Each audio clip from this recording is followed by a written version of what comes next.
pertama saya mau ngucapin terima kasih dulu untuk Mas Jayadi Hanan ya, mensuplai kami dengan data gratis, ya kan? Dan kami sangat percaya terkait dengan survei ini. Di grup-grup WA kami mengucap syukur alhamdulillah ya, satu karena data gratis yang dibikin seorang Jayadi Hanan lagi kan LSI, jadi udah pasti terpercaya. Yang kedua, angkanya juga mengejutkan bagi kami. Surprise yang bagus, bukan surprise yang buruk ya. Artinya gini, karena memang di bulan Juli kami pernah menggelar survei dan melempar juga nama Mas Pram. Itu di 0,1%. Kecil banget ya waktu itu. Jadi bulan Juli 0,1, sekarang bulan September di 28,4, dan bahkan survei itu dilakukan pada antara tanggal 6 sampai tanggal 12 kalau nggak salah ya Mas Jayadi ya.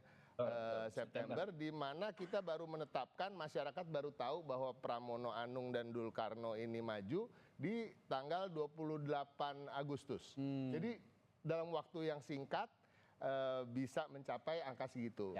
Dan sementara Kang Emil dan Suswono itu sudah diketahui masyarakat kira-kira 2 bulan sebelumnya. Bulan-bulan Juli bahkan sebelumnya RK sudah punya ada sounding bahwa dia akan maju dari Jakarta. Nah ini satu hal yang sangat mengembirakan.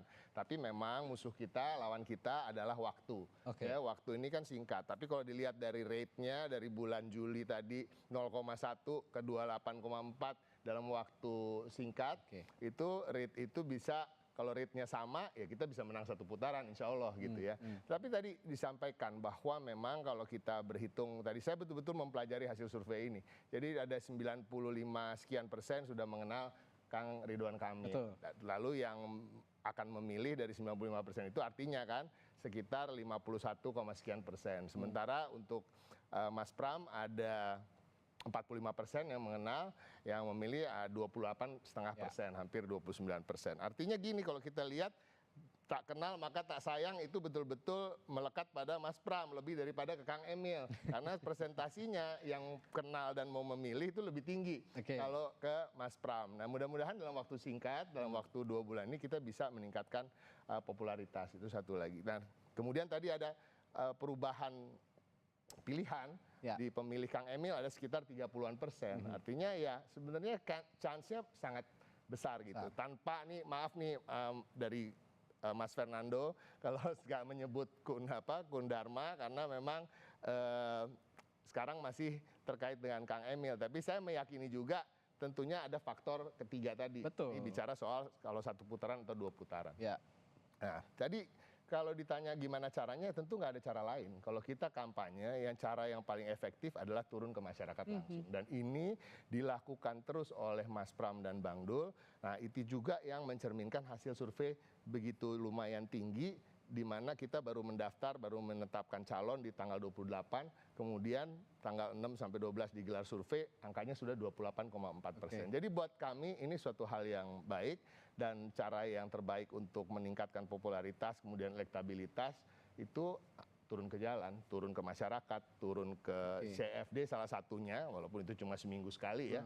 Tapi kita lihat itu efektif, dan belanja masalah, menyerap aspirasi. Jadi bukan hanya mengenalkan diri tentunya, dan berharap juga masyarakat suka dengan setelah mengenal gitu. Dengan cara apa? Dengan cara tentunya berusaha mendengar, memberikan solusi-solusi, dan itu dilakukan setiap harinya oleh kedua pasangan calon ini, Mas Pram dan Bang Doel, dari mulai jam 6 pagi, as early as that, sampai jam 10, 11, 12 malam.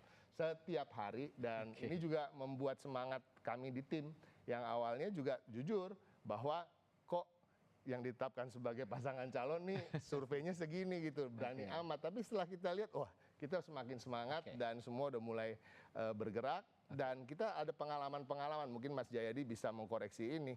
Pak Jokowi dan Ahok ketika pertama kali maju, survei awalnya 12%.